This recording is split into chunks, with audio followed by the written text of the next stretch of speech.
What's up sa inyo mga idol, oh.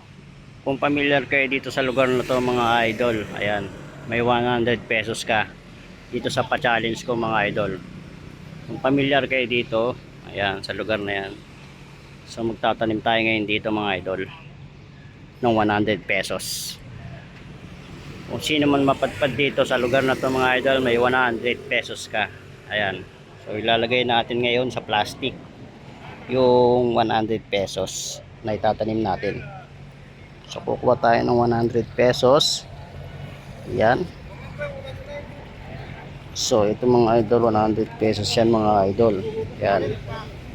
Yan. So na yan mga idol, ha. Di fake yan. So ilalagay natin dito sa plastic para kung sakaling umulan ay hindi mababasa. Ayan.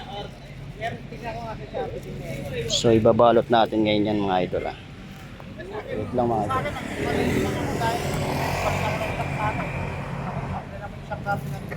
So ito mga idol, oh.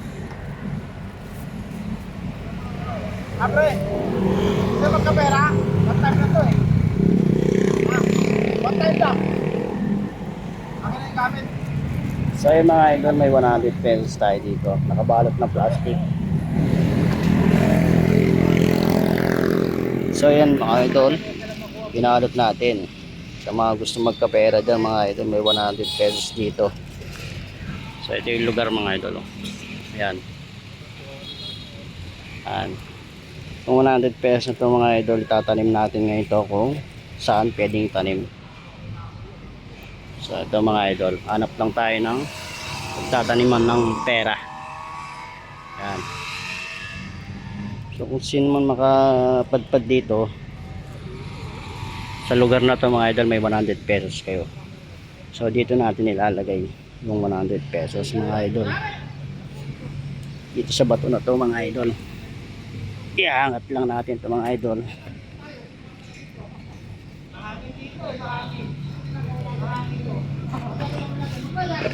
Ayan mga idol, nandyan yung 100 pesos mga idol, naka plastic yan. Ayan.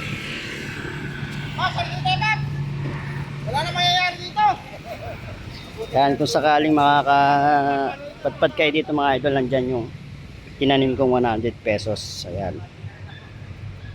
Yan. Sa makakuha na ito mga idol, i-comment nyo lang dito sa video na to. Picturean nyo kung sino yung makakuha dito. Ayan. Sa lugar na to mga idol. Ayan. Follow nyo na rin ako mga idol para ma-update kayo sa susunod na video natin. Kung saan tayo magtatanim. Kung saan tayo magtatanim ulit. Ayan mga idol, nandyan lang yung tinanim natin. So yun lang mga idol. Follow and share na lang po tayo.